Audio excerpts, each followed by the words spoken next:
இந்த 4.5 வருஷத்துல மகளிர் விடியல் பயணம் கொரோனா நிதியாக 4000 ரூபாய், ஆவின் பால் விலை 3 ரூபாய் குறைத்தது, புதுமை பெண் திட்டம், முதலமைச்சர்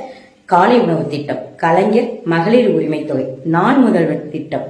இல்லம் தேடி கல்வி திட்டம், மக்களை தேடி மருத்துவம், இன்னுயிர் காப்பும் நம்மை காக்கும் 48, கீழடியில் அருங்காட்சியகம், அண்ணா நூற்றாண்டு நூலகம், மதுரையில் கலைஞர் நூற்றாண்டு நூலகம், தொடர்ந்து திருச்சியில் காமராஜர் நூலகம், கோவையில் பெரியார் நூலகம், கிண்டி கலைஞர் மருத்துவமனை, முதல்வர் மருந்தகங்கள், கலைஞர் கைவினை திட்டம், மாற்றுத்திறனாளிகளுக்கான உள்ளாட்சியின் நியமன பதவி,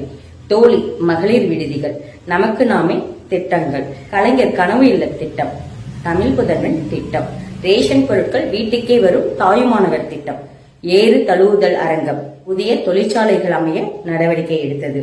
நெல்லையில் பெருணை அருங்காட்சியகம், மாற்றுத்திறனாளிகளுக்கு கட்டணமில்லா பேருந்து பயணம்,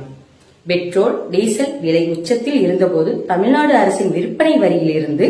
ரூபாய் 5 என்ற அளவில் குறைத்தது, மக்களின் குறைகளை உடனுக்குடன் தீர்க்க குடியிருப்பு பகுதிகளில் மாதந்தோறும் முதல்வரின் திட்ட முகாம்கள், சென்னை கிளாம்பாக்கத்தில் பிரம்மாண்டமான கலைஞர் நூற்றாண்டு வாரியம் அமைப்பு, 24 மணி நேரமும் இயங்கும் மின்னகம் என்னும் புதிய மின் நுகர்வோர் சேவை மையம், தொழிற்கல்வி படிப்புகளில் பொறியியல் கல்லூரி மாணவர் சேர்க்கையில் அரசு பள்ளி மாணவர்களின் சேர்க்கை விகிதத்தை அதிகரிக்க 7.5% ஒதுக்கீடு, மதுரை, வேலூர், திருப்பூர், விழுப்புரம், தஞ்சாவூர், சேலம், திருச்சி, காரைக்குடி, ராசிபுரம், தூத்துக்குடி நகரங்களில் மினி டைட்டல் பார்க், 1200க்கும் மேற்பட்ட கோயில்களில் புனரமைக்கப்பட்டு கும்பாபிஷேகம் செய்து ஆன்மீக புரட்சி, கோயில்களில் தமிழில் அர்ச்சனை,